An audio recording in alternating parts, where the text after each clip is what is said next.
Welcome to the Daily Bollocks. Today we look at the business of outrage, financial motivations over patriotism. Today we're conducting an investigative breakdown of the modern extremist grift machine, looking past the headlines to examine the hidden financial realities driving these movements.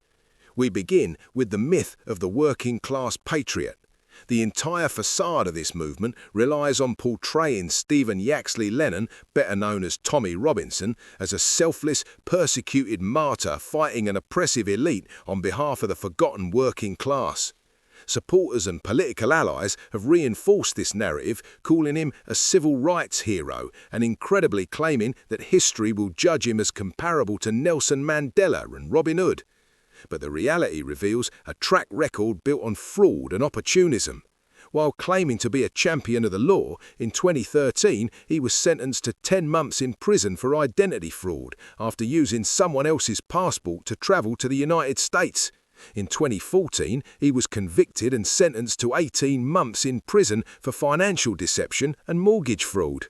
Most recently, during a stop under Schedule 7 of the Terrorism Act in July 2024, he was found driving alone in a high-value Bentley Bentayga, carrying £13,370 plus €1,900 in undeclared cash in a small bag. He carried this wealth while publicly claiming bankruptcy to his followers. The grift started early with what we call the Transactional Epiphany. His highly publicised departure from the English Defence League in 2013 was actually a financial transaction. He claimed he was leaving due to concerns over far-right extremism, but his moral awakening was facilitated by an £8,000 cash payout from the Quilliam Foundation to intentionally decapitate the organisation. While the leader walked away with cash, his grassroots followers were left disorganised and facing the severe legal fallout of their street violence.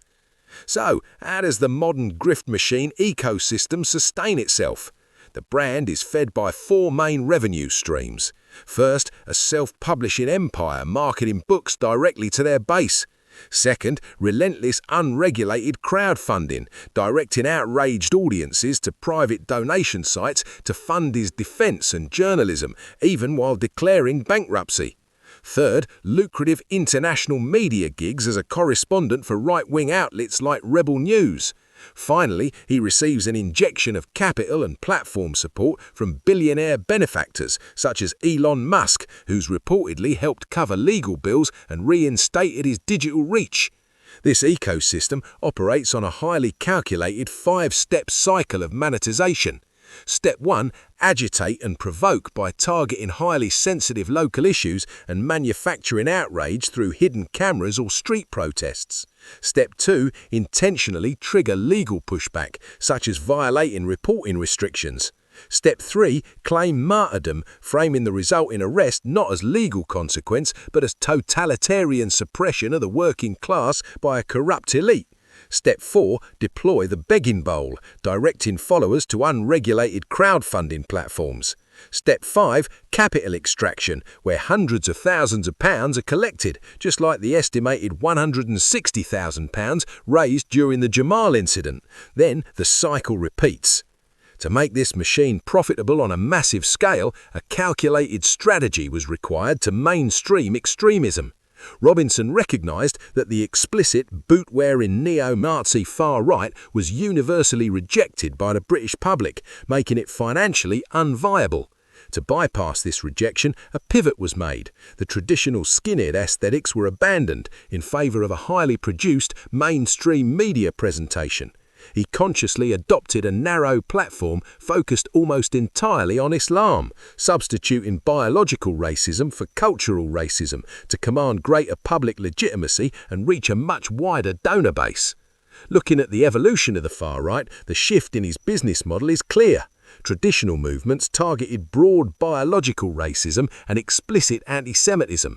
Robinson's model relentlessly focuses on Islam and immigrants. Neo-Nazi symbols and skinhead culture were replaced by suits, smartphones, populist anti-elite branding and citizen journalism. Stated motivations shifted from white supremacy to protecting Western culture, women and children. The result? Instead of universal public rejection, the model achieved significant mainstream penetration, drawing crowds of over 100,000 marchers in London, backed by international billionaires.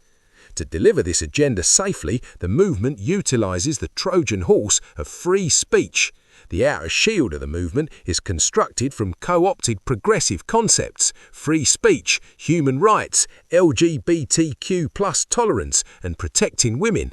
However, the payload hidden inside is a targeted vitriolic anti-Islam agenda designed to incite sectarian divides. Experts note this is a cynical wedge issue. By positioning the right to free speech as a core Western value under threat, Robinson forces a false dichotomy between liberal left-wingers, the working class, and Muslims, insulating himself from criticism while mainstreaming his true agenda. Who's the primary target audience for this highly engineered messaging? Predominantly young white working class men. Economically, this demographic has been disproportionately harmed by deindustrialization, suffers from genuine economic disenfranchisement, and is frequently trapped in low-paying zero-hour contract jobs.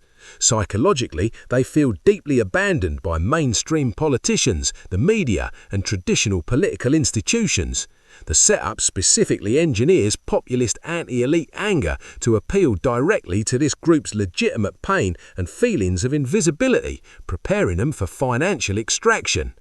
However, the movement offers scapegoats, not solutions. It completely fails to address the root causes of working class pain, like economic insecurity, job instability, or failing public services. The path of actual political reform, economic policy solutions, or class solidarity is missing entirely. Instead, the path is hijacked by a simplistic narrative that blames all economic and cultural decay entirely on Muslims, immigrants, and a corrupt elite. It simply monetizes their anger by providing an easily identifiable, highly profitable scapegoat. The ultimate divergence becomes clear when we look at who truly pays the price. The leader's trajectory involves building a highly lucrative international media brand, traveling the world, staying in luxury, driving Bentley vehicles, collecting massive unregulated donations, and gaining the protection of global elites.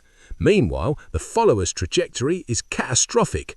Grassroots supporters frequently suffer job losses due to public exposure, experience the total distraction of family relationships, and live with the paralyzing fear of social services removing their children due to their involvement in extremist agitation. For many working-class supporters, they're funneled straight into the criminal justice system. Following a violent EDL protest agitated by Robinson in Birmingham in 2013, 50 grassroots supporters were sentenced to severe jail terms and community orders.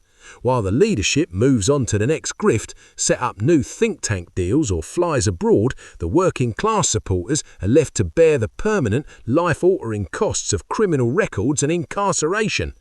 Synthesizing these elements reveals what we call the parasitic paradigm. The host is the legitimate working-class economic disenfranchisement and community pain. This pain is drawn up through a filter of calculated anti-Islam scapegoating, the weaponization of free speech, and street-level provocation.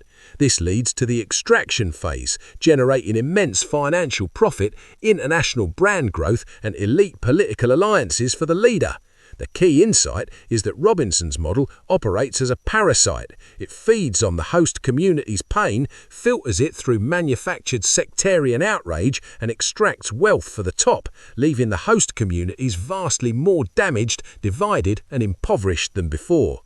In conclusion, Stephen Yaxley-Lennon's grift machine relies entirely on the illusion of patriotism. In reality, it's a calculated business model that profits immensely from working-class anger while actively devastating those same communities through public disorder, violence, and the deepening of sectarian divides. Patriotism builds communities. Grifting destroys them.